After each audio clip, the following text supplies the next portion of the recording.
There it is.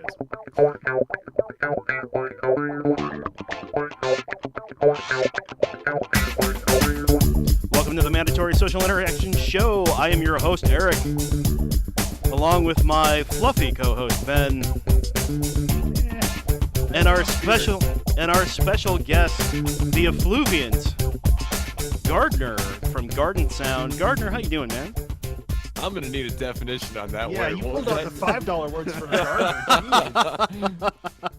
I'm not sure. Yeah, I'm not sure I got. Yeah, this is what you get when I don't look up random adjectives before the show. Let me get out the Oxford here and just kind of figure out what I've been called.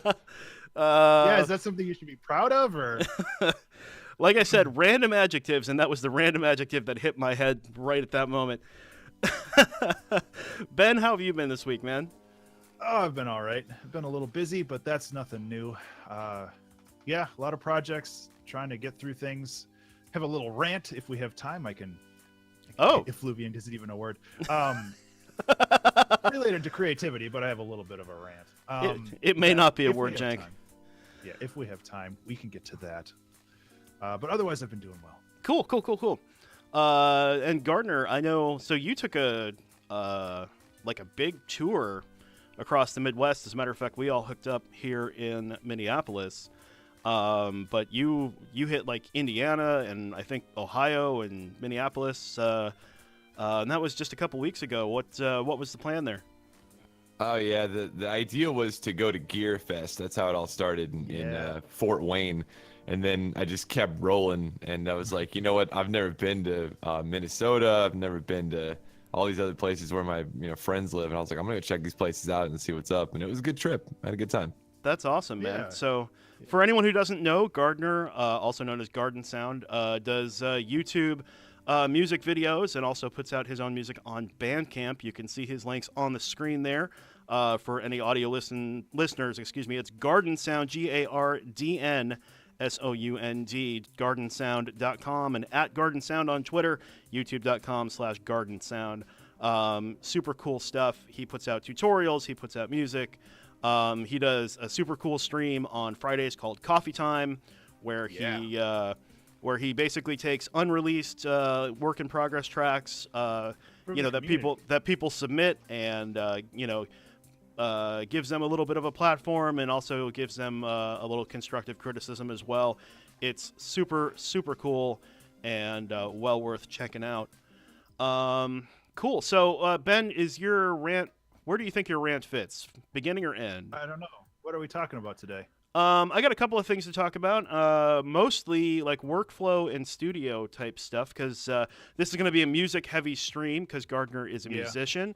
Ben, of course, is also a musician, although I do want to touch on some visual art stuff as well, because I think all of us kind of dabble in that too a little bit. When Tim's not here, all we do is talk about music. Just like when I'm not here, all you guys do is talk about Star Wars. So. Well, and and one thing I would like to touch on with you guys too. You guys are both streamers, and I'd be interested in talking about some creative streaming stuff as well. So what is? We haven't encountered that yet, Pizza. But when I'm not here, we don't know what happens yet. We'll eventually sort that out. Talk about Star Wars, yeah. Yeah, well, there you go. I can talk about my thing super fast. Cool, let's do it. This goes toward like talking about commissions and working with other people, and I've found that anytime somebody who I'm working with says, "Hey, just do whatever you want. I trust you," that is a good way to do the same project twice, because they always have something in mind, but they're just being nice. And you need to go and actually get reference material from them, or you will have a bad time. That's really all I had to say. I've been dealing with a couple things, and like everybody I work with is super nice, but sometimes when they're just like, yeah, just do this, do the thing, just do however you want, and then they're like, no, I don't like that, and it's like, well, that's too bad. I already spent a bunch of time. So if anybody is working on commissions or working with other people, always try to get reference things, because otherwise you're gonna like double your workload. Kitty, stop it. Come on.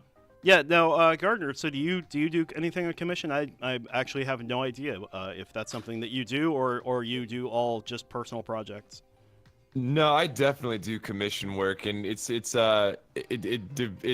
divided between video editing and ghost production. And I've found that when I'm doing either of those things, if I don't slate a statement of work, that it's just going to be a bad time. So normally what I do is I say, all right, here's what I'm offering you. And if they say something like what Ben said, where it's like, oh yeah, do what you want, I go, no. In fact, we're gonna sit down and have a meeting. Yeah. And we're gonna decide exactly what you're looking for, and we're gonna decide what the statute of limitations is. Because at the end of the day, if you're not gonna pay me for work, I'm not gonna work for you. And so I want to make sure this transaction goes through smoothly. Yeah, and that's something that I continually am not learning. This has happened a couple times, and it's just like I just need, whenever somebody says that, I just need to sit down with them, like be like, okay, I'm happy to do whatever you want, but what exactly are you looking for? Yeah. Well, and that's I've got kind of. Go ahead.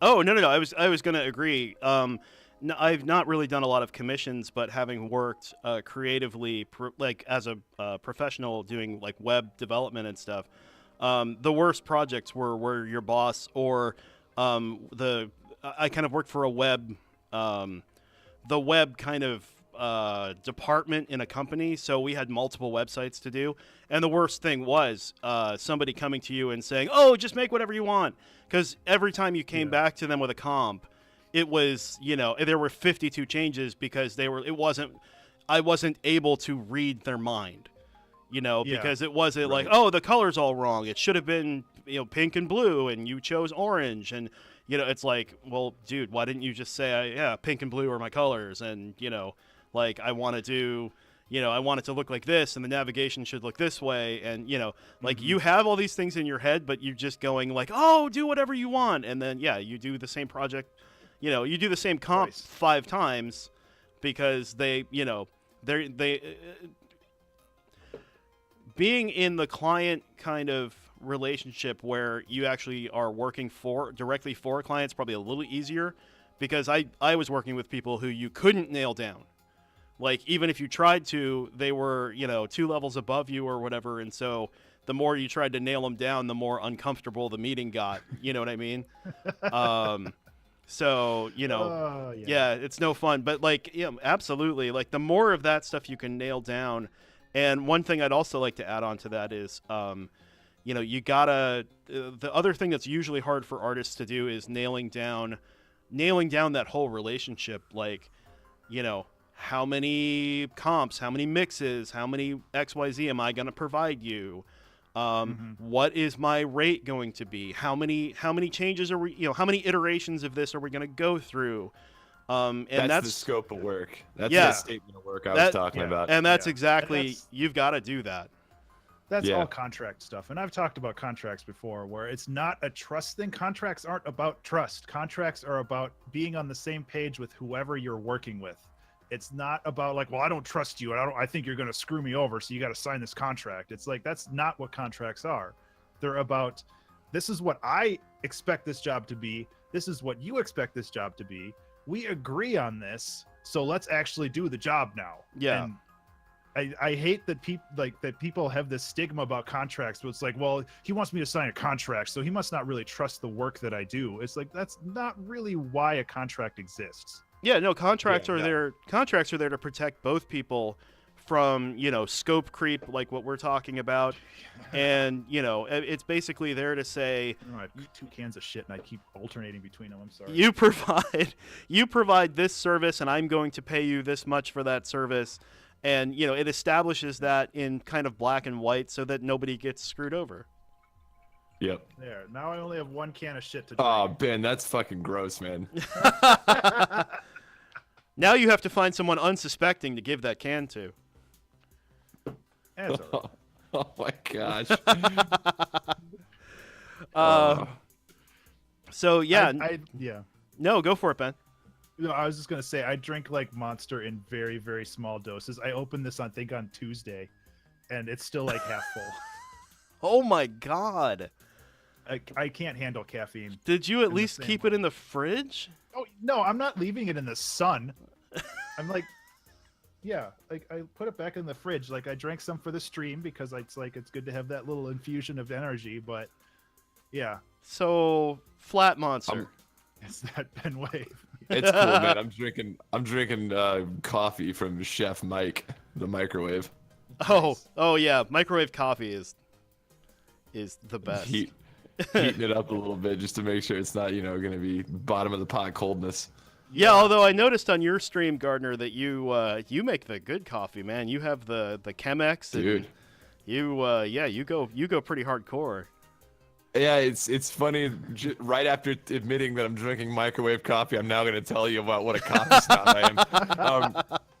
At this point, I'm just drinking it for the caffeine, but like the first cup is what matters. And I roast my own coffee, so like, and the reason I do that, and I've told Ben this multiple times, it's not because I'm that big of a snob. It's because I'm a tight ass, and it's 50% more. It's 50% cheaper to roast the beans yourself.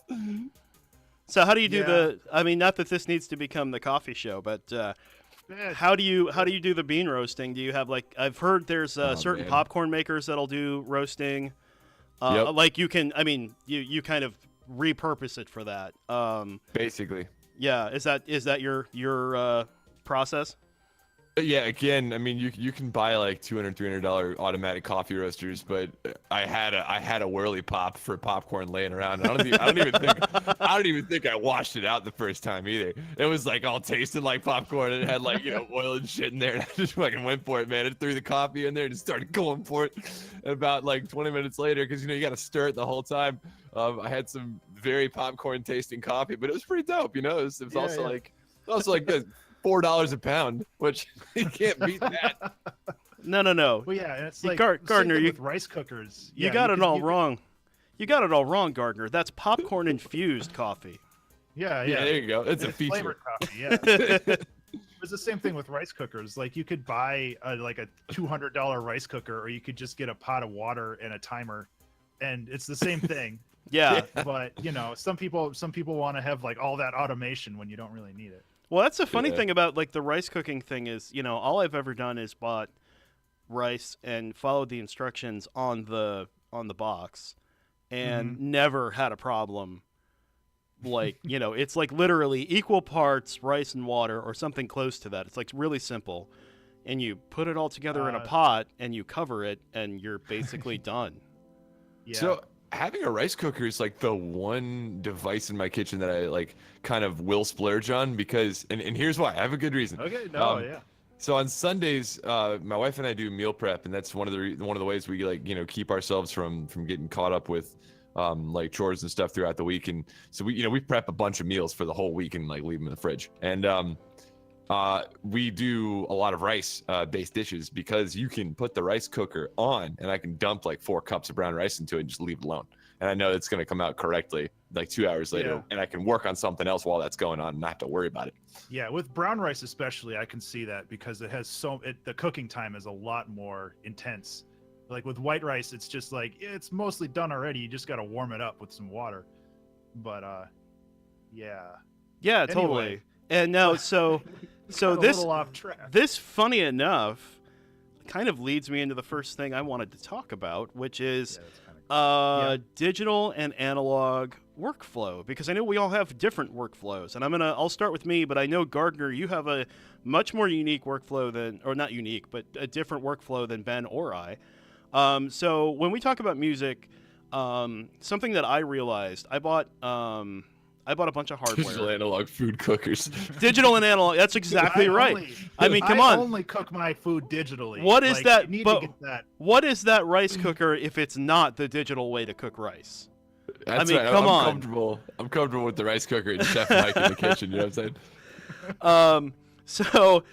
So one of the things that I ended up doing is I've bought over the years a bunch of hardware that I really like. I've got a Yamaha TX81Z, which is kind of like a Yamaha DX7 from the 80s, but it's a rack mount version. I've got 3 of the Korg Volcas. I've got a micro Korg. I've got a couple other things. I've got a Dark Star, a few other things, and they're all great. They all sound amazing. They're all a lot of fun to play with. But if I want to actually get stuff done and write a song, I basically don't touch the hardware. I go onto Bitwig, or prior to Bitwig, it was Ableton, and I bang it out with maybe a MIDI controller, and it's basically an all digital workflow. And with Bitwig lately, I barely even use any external VSTs. I'm almost all using Bitwig's internal instruments, which are quite good in my opinion. And I get everything I kind of need out of Bitwig, and I'm productive in it. And I find the hardware workflow for me tends to stop me from getting work done. And I know that that Gardner's probably cringing right now. That's good, and that's fine. And Ben, you're mostly in the box workflow as well, I think, but you also do a bit more sampling than I do, I think. Yes and no. I think a lot. It used to be all in the box. Like, I used to input notes via mouse and keyboard, which I don't do as much anymore. I've focused more on when I'm inputting notes, when I'm inputting MIDI, I try very hard to do my keyboard, my piano, as much as possible, because I love the expression of having a piano. Because primarily a lot of the music that I write is more chill and down tempo, and having that humanization of the inputs of the notes and like the playback is really important for me, which is also why I have like my breath controller and why I use my melodica. And I try to play guitar, and I often don't do too well at it, but it's like having all of that human element, at least as an input, is something that's really valuable for me. But once I get it into the computer, then I do almost all of my effects processing, my mixing and mastering and all that other stuff into like using just the more digital solution. So it's kind of a hybrid process for me right now. It used to be all digital, it used to be all in the box, and I've been trying to break away from that because I like how more humanized it feels when I do it all myself. Even if it's not the most perfect recording, it's still something that I can tweak and make fit. So yeah. So I'm just going to ask you a quick follow-up, and then we're going to move on to Gardner's process. How have things like the Rolly, is it the Seaboard? I don't remember Seaboard, what it's yeah. the Seaboard, the Rolly Seaboard, and then also I know your breath controller you really got into in terms of expressiveness. But the Seaboard and the MIDI Fighter, I'm curious because I know those are your like most recent kind of expressive, MIDI controller kind of things that are a little bit unusual in the sense that they try to enable like more expressive. They try to be more expressive because that word's just not coming out today. It's all right.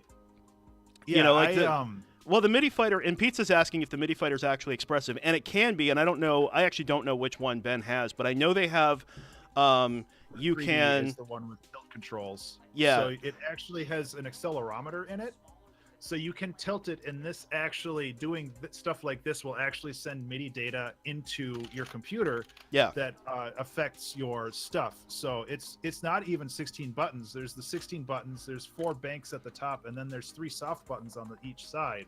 So there's actually quite a bit of like expression that you can get out of this. Unfortunately, I haven't had the opportunity to really sit down and learn how to do it yet. And that's kind of the same problem with my Rolly, where I have it and it's kind of a pain in the ass. I'll show you this too, just for people who aren't familiar with it. But the Rolly is a keyboard like this that is, I apologize for the podcast viewers, but it is a soft piano. So all of the keys are very soft and squishy. So you can do pitch bends by like just dragging your finger around and stuff like that. Unfortunately, it's a pain in the ass to bring into Ableton. And that's kind of a limitation, not really because of Rolly or Ableton. It's just kind of a limitation of the technology that they're both kind of founded on, MIDI. But I really like it, but I haven't really found a good use for it. So unfortunately, it's been collecting dust. It's something that I want to get more into. I think for live playing, both both the MIDI Fighter and the Roly C Block are really, really great, because in live playing, everything's all set up and everything's all ready to go. All you have to do is actually use them in like your not production, in your performance. It's all ready to go. You just have to like do it. And when you're being creative, when you have to like sit down and set up all of this stuff, that's when things kind of fall apart, because that just breaks your workflow. It just stops your workflow. Yeah. So I have to sit down and learn how to do this stuff, really, because a lot of the music making I've been doing lately is during the 2-hour track challenge. And when I do the 2-hour track challenge, I want to do stuff that I'm familiar with. I don't want to sit down and spend 20 minutes on learning how to set up a Roly, because that's a huge waste of time. That's like a sixth of the song. Yeah. Or a sixth of the challenge. So it's kind of time management on my part, and that's kind of a failing on my part. So I can't blame the hardware. It's mostly me. Well, and that kind of brings me to Gardner, because I know, Gardner, you were telling me a couple weeks ago that you so your setup is something like this, if I recall correctly. You have like a Behringer Model D, a Virus TI of some kind, and I don't remember what the other one was, but you basically have 3 synths set up in front of your PC, like your Ableton setup, and you basically do some sound design on those synths, and then some sampling, and then that's your kind of workflow. Once you've got a sample, you start bending it and playing with it to kind of make it your, to kind of give it your signature thing. Or at least that's my understanding of your process. So, what is your what's your take on this stuff? Well, so I guess the way you describe it, I heard this term at GearFest for the first time. It's a hybrid setup. So I use MIDI to send information to these outboard modules, and then I pipe the audio back into Ableton and I record it. And the reason I do that is because I prefer to work with audio. And I didn't. Man, it's so funny because I've totally flip-flopped on this. I used to be all in the box, and I used to say, oh, you know what? VSTs, they sound just as good as analog gear, until I got this Model D, which is funny because I had a Prophet 08, and you figured that would have flipped me, but I actually sold it. I did, because it was hard. It was really hard to program that thing. Nothing against DSI. I like their other stuff, but that thing was just way too hard for me to program. Then I got this thing, and ever since then, I've just been like kind of going nuts about like getting more analog stuff in order to send sounds into the computer, because the audio I get from these isn't necessarily cleaner, but it has a lot more I don't know. It sounds like electricity. That's the best way I can say it. But because it doesn't sound like synthesized electricity, it is literal electricity being manipulated in order to create noise. And so piping that into the computer and then applying saturation and distortion really just leads to like some just bananas kind of bass lines and stuff. And it's a generative process. So, things get exported into the synths and then imported into the computer, and it kind of goes around in a circle until I like what I'm hearing, and then I stop there and say, okay, this sound is done, and then I mix it down later and that sort of thing. But I also am extremely destructive with the audio signals that I bring into the computer. I'm constantly making duplicates and flattening and et cetera, because I just prefer to look at waveforms. And I also believe that Ableton handles waveforms better than it handles MIDI. I have an entire video on that with some anecdotal evidence to support what I'm saying. Not like hard evidence or anything, but like there are advantages to me flattening things and working with audio as much as I do, which I was able to prove with a buddy. But it's just, I think it's a very specific to my workflow kind of thing. You know what I'm saying? Like, I don't think there'd be a whole huge advantage for other people to be flattening stuff as much as I do, unless they're trying to do the same sort of sound design processes that I'm doing. Yeah, and I think that there's a whole topic, and sorry, Eric, I just go for it. Put this out there. There's a whole topic on the advantages and disadvantages of having like a destructive workflow where you're only moving forward. You don't worry as much about, what you did in the past. Like, you don't worry about your undos, or you have a lot of like saved states of your projects. You just only worry about what you have. And if you mess it up, then that's an opportunity for you to make something completely different out of it. And I think that that's a really cool idea and a way to approach projects that I've been working with a little bit more lately. So that I just wanted to mention that, and that might be a topic for the future that we can talk about. Yeah, and one thing, a couple things I can mention. First thing is, I think Ableton does this, and I know Bitwig does this because I did it on a recent thing that I'm working on. When you bounce a track in Bitwig anyway, you can bounce in place, which basically makes it a hybrid track, which essentially just makes it audio and puts it on that track. But if you just do bounce and not bounce in place, it will bounce it to a new track. It'll create an audio track and bounce it right into that audio track, which means you've still got the MIDI track. You can, I mean, obviously, if you start with a sample, if you're sampling gear, then this is different. Although not necessarily. I mean, you could still throw effects on it and bounce to a new track, and then mute the old track. And what I'm saying is you can be destructive without being destructive. Like, you can still kind of give yourself, like, I know I did that, where I bounced, I had something that was taking up a lot of CPU, so I bounced it. I can go back. I still have the MIDI that created the track, so I can always go back to it if I really want to. If I really want to go back and regenerate that bounce and change something, I could.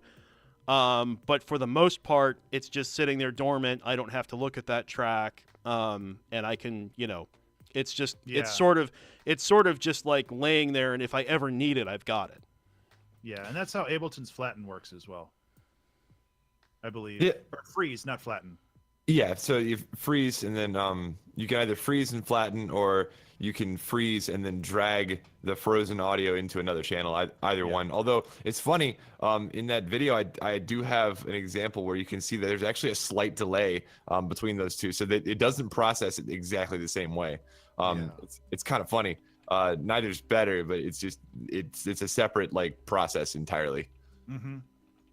Yeah, it's pretty cool to be able to freeze something and just take that audio and then unfreeze it and still have that MIDI preserved. But yeah, it's nice to be able to do that. I actually learned a lot from that video.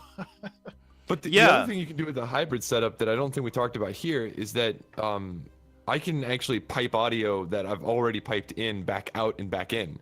So this is something that EPROM does a lot, where he'll pipe audio out of his computer in order to use an outboard filter that for whatever reason he considers to be advantageous. For me, it's because if I pipe it out of the computer into an analog filter, there's no MIDI control over that filter. I have to use my hands. So then I try to perform the filter sweep I'm going for, and that kind of leads to a weird organic sound that I've been messing with a lot. Oh, that's cool. That's super cool. Yeah, I love that kind of humanization, and that's kind of what I was talking about with the breath controller and all that other stuff, where it's just like, I could automate this by hand, like drawing the curves with the mouse or whatever, or I could just use the breath controller and then have the control that I want, but it's not perfect because it's limited by my own body and skill using that controller. And I think that offers a lot more personal touch to these to writing music or to doing any kind of art. Oh, for sure. Yeah, definitely. I mean, that's one of the things I was looking at. There's a MIDI controller out there called Chordbot, KORDBOT, and it's pretty neat because it will essentially, it's got a whole bank of chords, and then you select what key you want and then what chord you want, and then you can just kind of very quickly mock chords up super fast, physically. I mean, it's literally MIDI controller, so it's almost like an auto harp in the sense that you press down, I want the major ninth, and you press C and you get a major ninth, and then there's a ton of parameters. You can use it as a regular MIDI controller, but I don't believe it's velocity sensitive, which is the one thing that's holding me back from it, because if I'm going to use that, I was looking at that and saying, oh, that'd be a cool MIDI controller, because I could have it here. I could quickly mock up, chord progression or something, and then also use it to input notes and stuff like that, which is what I use my MIDI controller for now. I'll fart around with a piano sound, find a cool chord, find some chords that I like, right, and then put them into MIDI, and then take that MIDI and modify it, put it through a different sound, and do all kinds of stuff with it. and then I'm using that for note input, and I want that velocity data. Excuse me. Mm-hmm. I want the velocity data to help humanize it.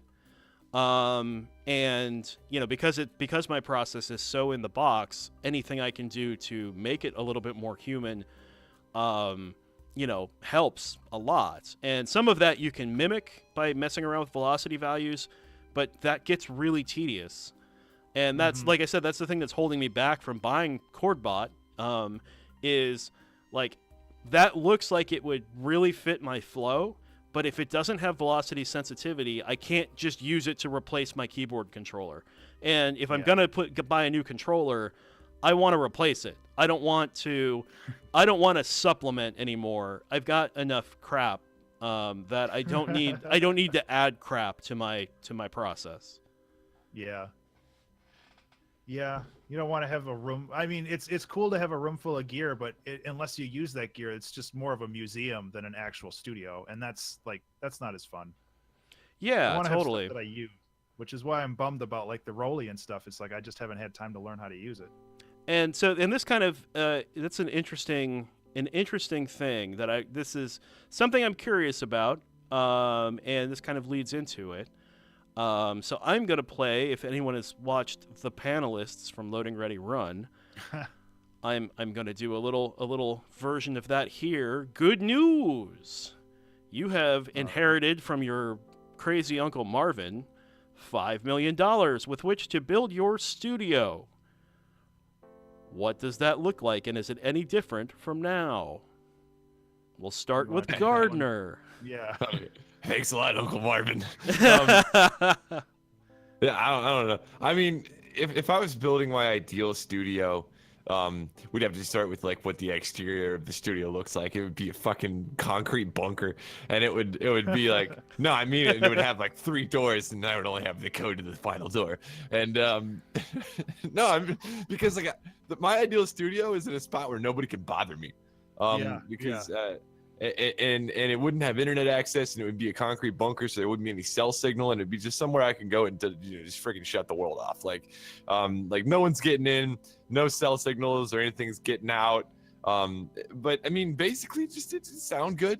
I wanted to sound decent, and gear wise, I really just need a computer and some modules. I've been getting into DIY modular, which is kind of where the obsession with the Behringer Model D came from, because that's the cheapest generator filter mixer combo on the market. I swear to God, they're not paying me. God, I plugged this stupid synthesizer.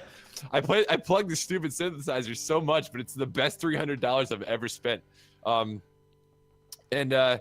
it would just be like, I'd have my soldering iron and a bunch of resistors and caps, and I'd be just building stuff. It's like that's I think that's where like the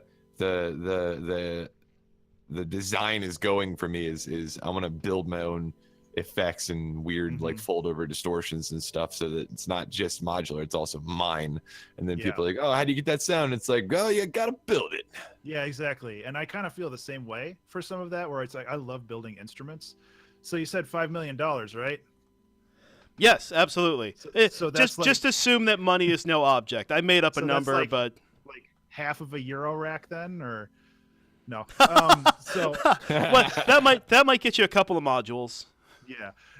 No, I honestly, like hardware wise, I'm actually very pleased with where I'm at. It would mostly go to like studio stuff, like building, like Gardner said, like building something that allows me to create it more, not even more efficiently, just like even in peace, or if just like having more opportunities for finding inspiration. So like that $5 million might go to traveling. It might go to going somewhere where I can be inspired, so where I can record my own sample packs, like in unique places. I think that would be more inspiring than buying a new piece of kit, to be perfectly honest.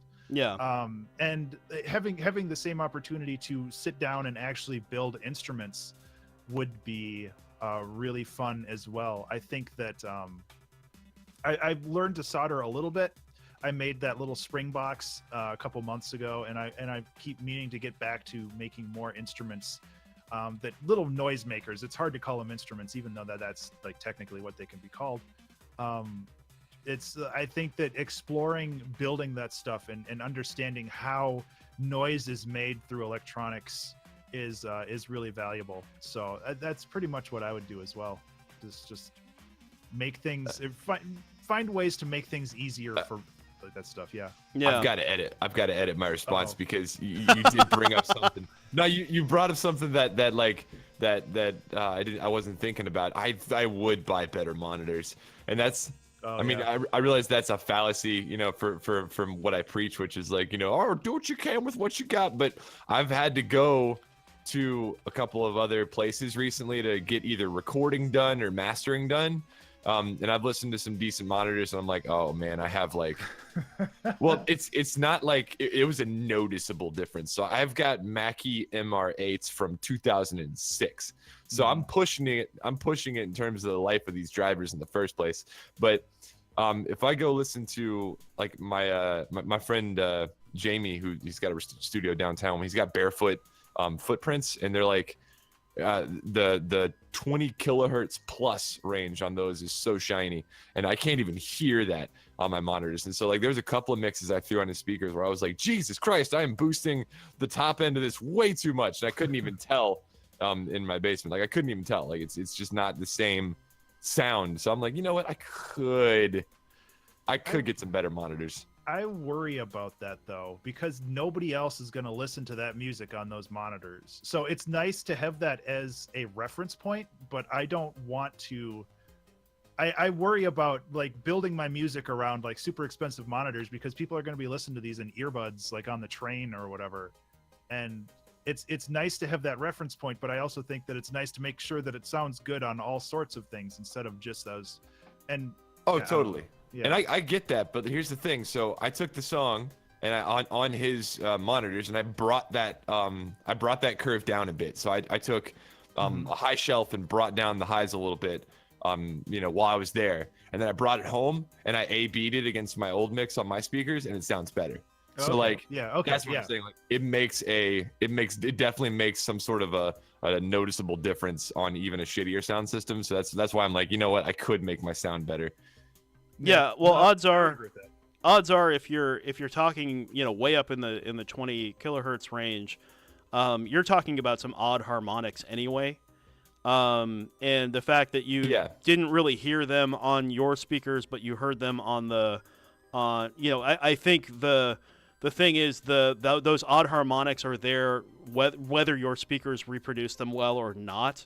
So by pulling them down, I'm sure it made a difference, even though you couldn't technically hear it. It's like, but you're still not generating or attempting to generate those odd harmonics, which is going to make that mix cleaner. Yeah, that makes sense. Yeah, so even if they're just overtones, like they're going to generate nodes in the audible frequency spectrum. Yeah. So if you bring that down, it's going to make the mix lower than 40 kilohertz sound better. Like, you know what I'm saying?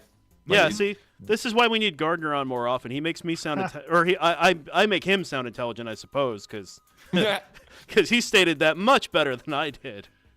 Oh man, yeah, no, that makes sense, and I understand like getting quality speakers and stuff. Like, I do remember times where it's like I mixed on my crappy speakers like 20 years ago, and then I brought it into my car, and it's just like my car actually had subwoofers, so it's just like, and it's like, oh no, I need to fix all of my songs. So Poetic Android here in the chat is saying the audio nerds are talking.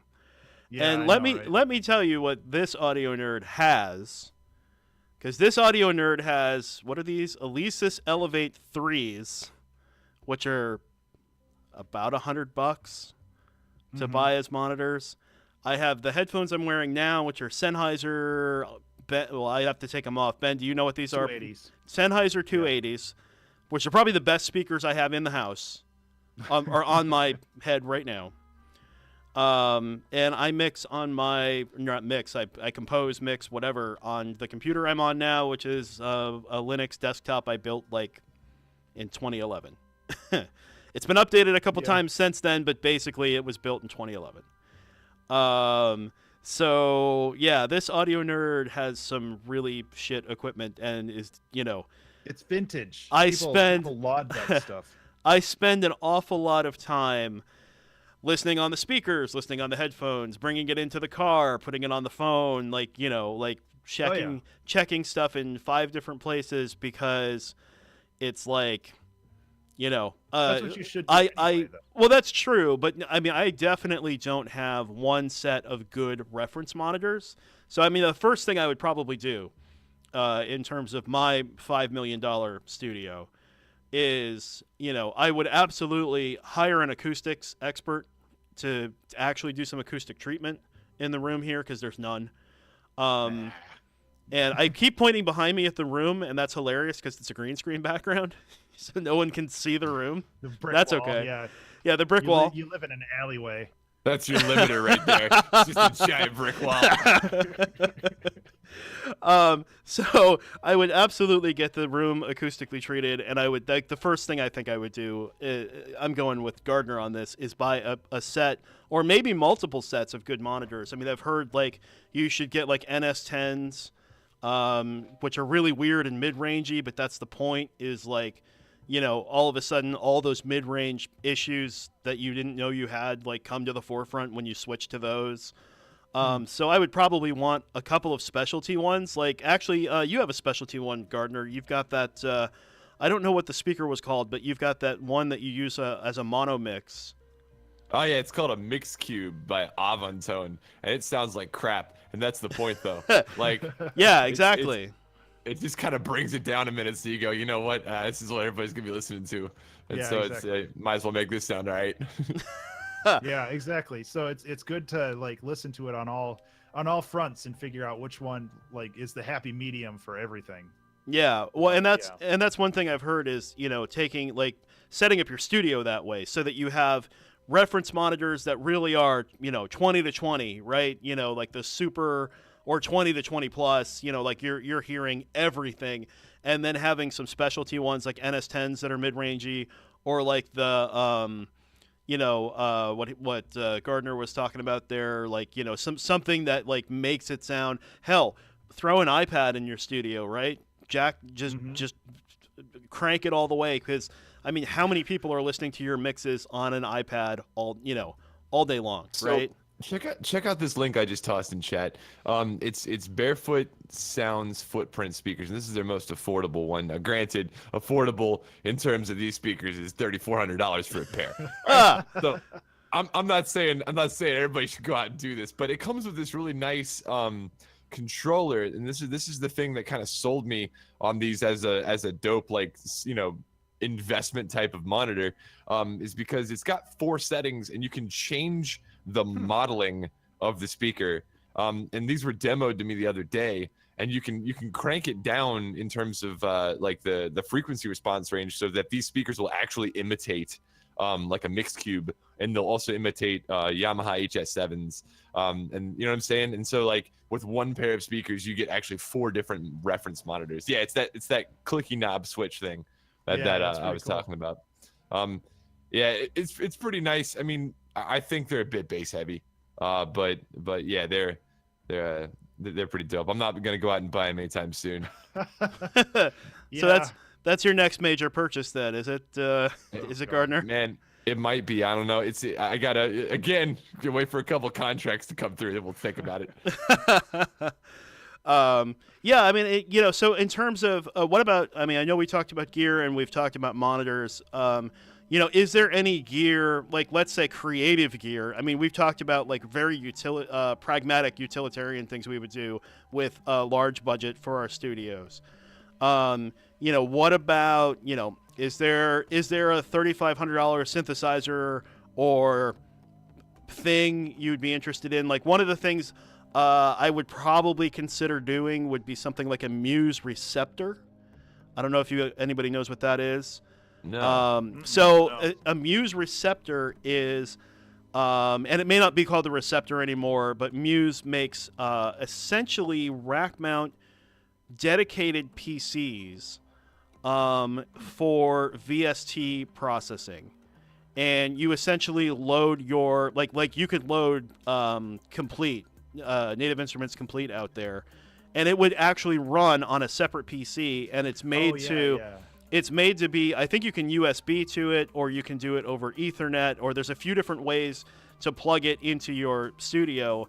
But essentially, you have an outboard piece of gear that's running your virtual instruments. Yeah, it's basically doing all the processing for you, so your main computer can handle other stuff.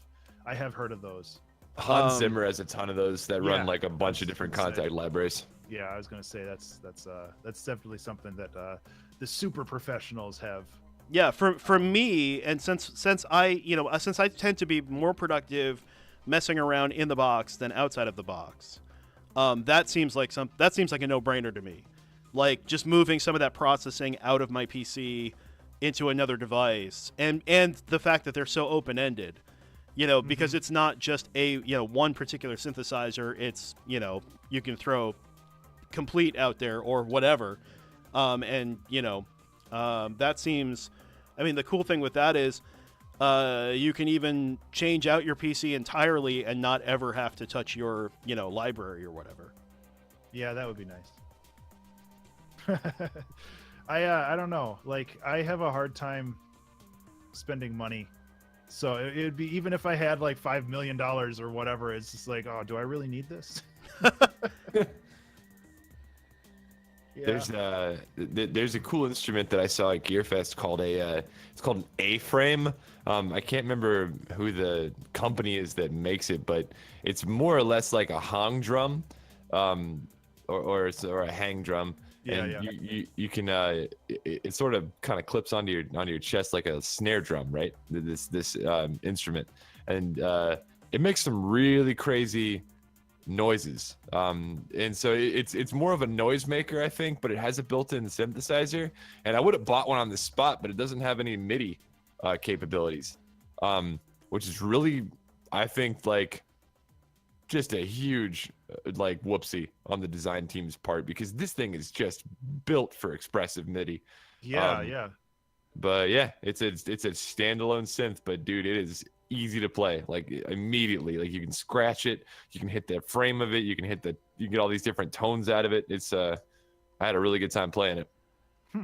That's really cool. Next version would have MIDI on it, because that would be a lot of fun to play.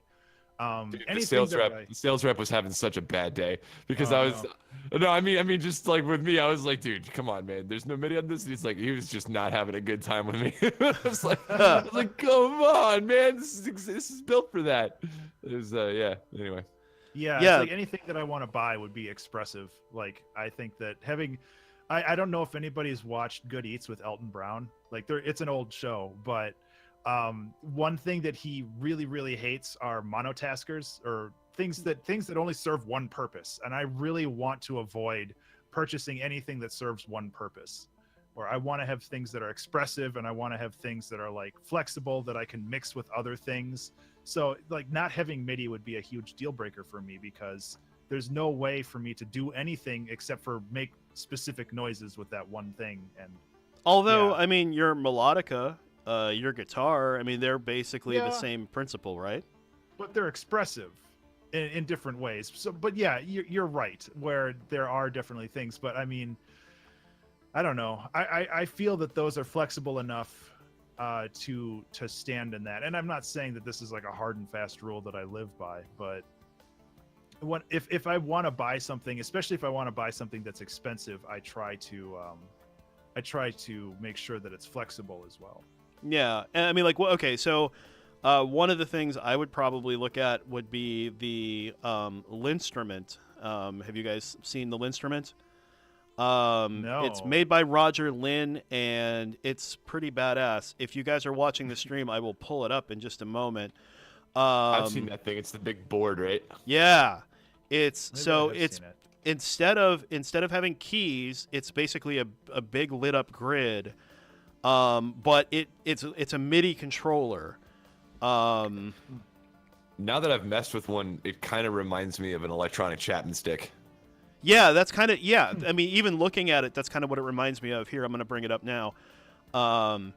You can set it for different scales. Each individual grid square there is like super expressive. It's got like pressure, and also it has like if you rock back and forth, like it's got an XY in addition to pressure. So like you can get like 6 different controller values out of each note or something like that. It's insane. So you can do bends, you can do all kinds of, it's similar in expressiveness. Yeah, here you go. 5 types of polyphonic touch sensing. So you've got, it's like the Rolly, yeah. Yeah, you've got velocity, pressure, left, right, front, back, and then also release velocity. Which is like, that's super, super cool to me, in terms of being, being expressive. Yeah. That to me seems like something I would like to. Exactly, MIntrovrt. Rolly, but it's a launch pad. Yeah, kind of. That's pretty much exactly what it is. That's kind of what it is, yeah. And it came out kind of coincidentally with the Rolly and with like the Continuum. Like it was all at about the same time, because that's a few years old, the instrument. They all came out at roughly the same kind of, within a couple of years of each other. All these kind of ultra expressive, multiple, like you get like 6 different CC values off of it. Off of every note and whatnot. I would love to play with something like that. I think that would be a lot of fun. I would also, the other thing I keep going back and forth with this hardware workflow, and one thing I would love to try is like a Digitact and or a Octatrack. Yeah. I don't have a follow-up, just yeah. I don't know. Yeah, Gardner, have you played with any of that stuff? Is that something you've messed with? I have very little experience with it. It just looks, I know that's like the hardware kind of like holy grail. It's either that or the Circlon. Octatrack. I don't even know what this is. Hold on.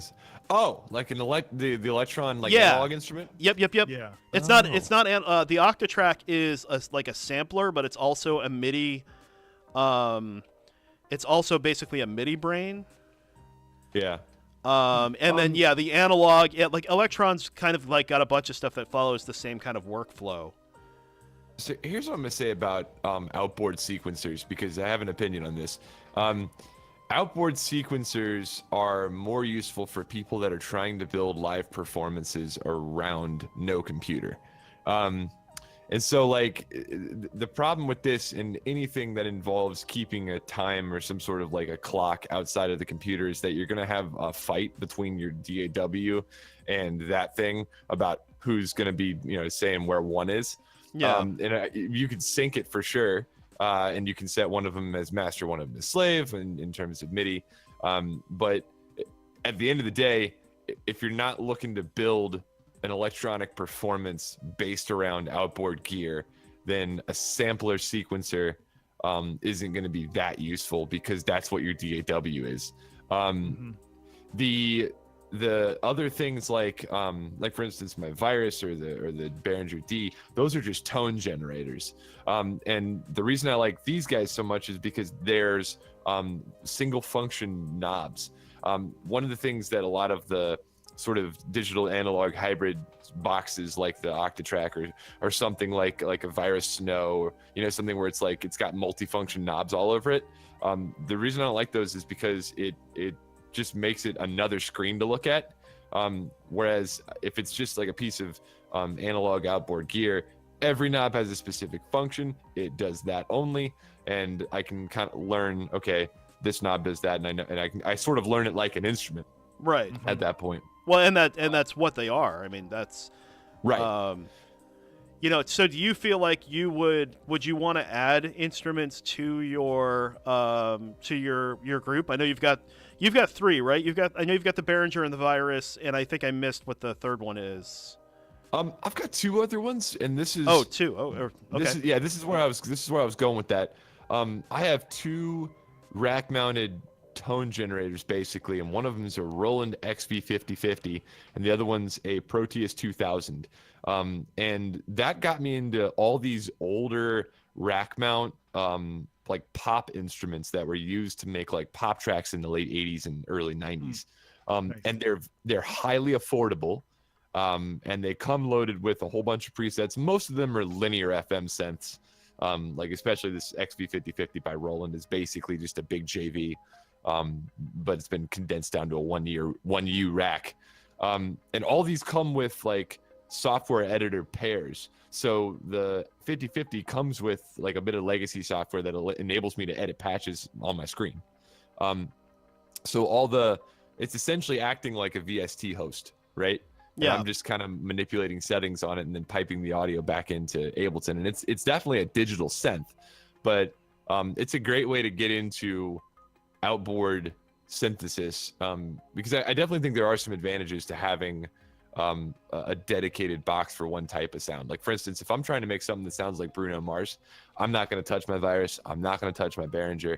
I'm going to go over to the Proteus and the Roland and get all of these sounds that were actually on those 90s and 80s tracks and use that to build a song instead of trying to generate them myself. You know what I'm saying? It's more like a sound library that's been like frozen in time. You know what I'm saying? Yeah, absolutely. And what was the Roland again? XV5050. An XV5050. Cool. Yeah, so anybody looking at a JV2080 or a JV3080 or up into the 5080 line, those are bigger modules. They took all those same sounds and slammed them onto this, like, one of their latest, one of the last rack mounts they made is the XV5050. You can find them on Reverb for like $100. No, right if I can make a recommendation, if you're looking for more rack mount tone generators, the TX81Z, if you're looking for the like FM, if you're looking for, I'm not showing any frame drops here, Ben. That doesn't mean they're not happening, but at least OBS isn't reporting supposed to be any. kind of in the background. We're not supposed to talk about how the well, you know. The TX81Z, if you like the DX7 sounds, they essentially put all the DX7 sounds onto a rack mount that right now I think I paid under $100 or maybe just over $100 for mine. It's got lately bass, which is like the ultimate 80s bass sound. It's super incredible. I mean, even if you don't do anything else with it and you just use it as essentially a preset machine, it's instant 80s. It's super cool. I'm looking at eBay prices. The 5050 went up in price a lot since I bought it. Holy crap. Oh, no. And I mean, we can talk about like rack mount stuff all day long or you know, gear kind of all day long. But it's interesting to me that for the most part, it sounds like no one really wants to none of the three of us, I should say, wants to just completely overhaul what they have. I mean, It sounds like everyone just wants to make like incremental improvements to the things that they're already doing. But nobody's just like, I want to throw it all out and start fresh, which is interesting. Yeah, you don't want to dead mouse your studio. Yeah. I mean, nothing against him. Like, I love the look of his studio, but I don't think I'd know what to do in there at all. And I'd rather create a setup that's efficient and facilitates inspiration rather than just having a bunch of stuff. Yeah. I wouldn't mind it, but I think it would take a lifetime to fully understand how to do anything in there. And I don't know. I think if I had a studio that big, I would start to have to, I'd have to find my Atticus Ross to my Trent Reznor, right? Like somebody manning the computer, listening to me, everything, basically recording all the noodling that I do and doing some like basic arrangement while I go out to have lunch and come back and like, it's like, oh shit, you took the coolest parts of everything I did and made something. And that's like the Trent Reznor Atticus Ross approach, which is cool. I mean, that's how they're like creative partners. That's the way they do things. But I think in a studio like deadmau5's, I agree with you, Ben. I feel like I would probably get lost because it would just be, for one thing, just having to run across the studio to hit the record button would drive me nuts. Just assign it to a clapper. You're just like, yeah. Anytime you want to start recording. I mean, either that or, I mean, I know, Gardner, you're a fan of, or at least, what you've said in the past is like press record and just keep recording and then go back through. And storage space is cheap. I mean, that's definitely, That's what I do. I hit record and I play like, just a tone out of one of the synths and I just keep effing with it until it sounds good. And I'm like, all right, there's the starting point. Let's go. Yeah. No, Yeah. that's definitely a good way of doing it too. See, my problem when I get in front of some hardware is I tend to noodle. And so I would record an hour and a half of noodling and then have an hour and a half of crap to, listen through to find the 30 seconds of brilliance that's in there. Yeah. It's everybody's process. Everybody's different. Oh, And sure. Yeah. No. That's the cool thing. And that's the point of talking about this stuff, is not to say that Gardner has a better process than I do, or that, Ben, you have a better process than Gardner, or My whatever. process is crap. The point is, and even Gardner, I know, he's looking at everyone else's process too. He's talking about what Mr. Bill does and what EPROM does, and everyone's trying to kind of learn from each other. So the part of the point of bringing all this up is, a couple of things. Maybe this is the takeaway for the people in the chat and for the people listening at home, right? Is, hey, you've got 3 people here who are producing music, some more than others, and every one of us has a slightly different process. Every one of us is making do with what we have, and almost, and every one of us basically is saying hey, we kind of work within what we have. Even if we had $5 million, we wouldn't go out and buy the entire Guitar Center synth section, right? We wouldn't go to Sweetwater and just buy out Sweetwater. And that's the thing to maybe take away is, you probably have the tools you need already. And no matter what your art is, even if it's visual art, the tools you need are there and available, and they're either free most of the time. A lot of times they're free, or you can, if you can usually find what you need.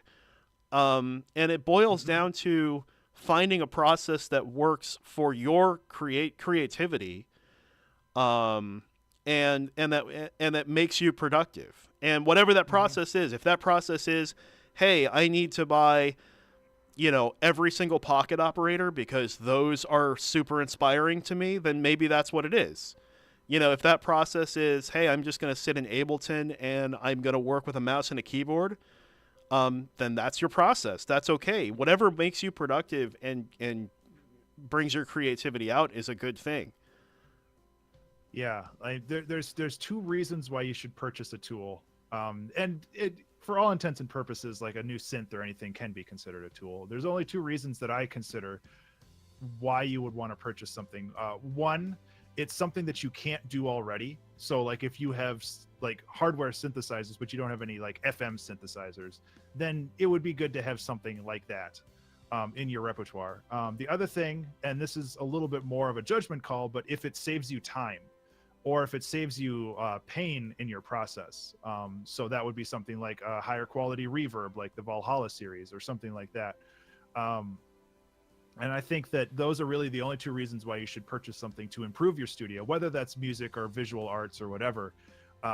You either want to increase your toolbox by adding something that you can't do already, or you want to just do something that saves a bunch of time, saves a bunch of headache.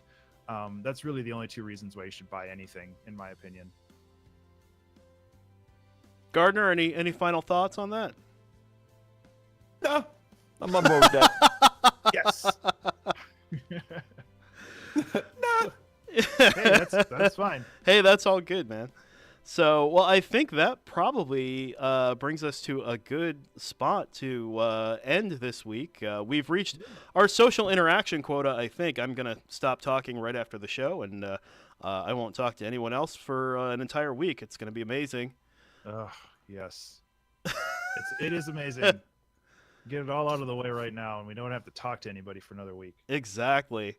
That's the whole point. Gardner, where can people find you on the interwebs? And is there anything you would like to plug?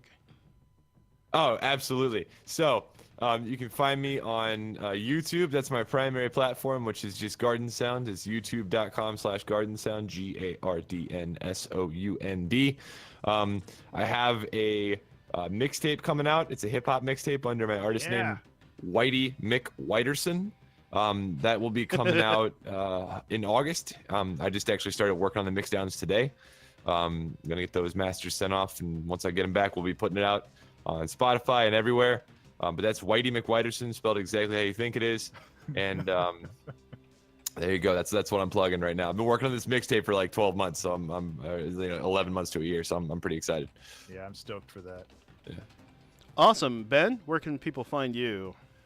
You can find me on Twitch, Twitter, Patreon, and YouTube at Ben_Burns. That's BURNES.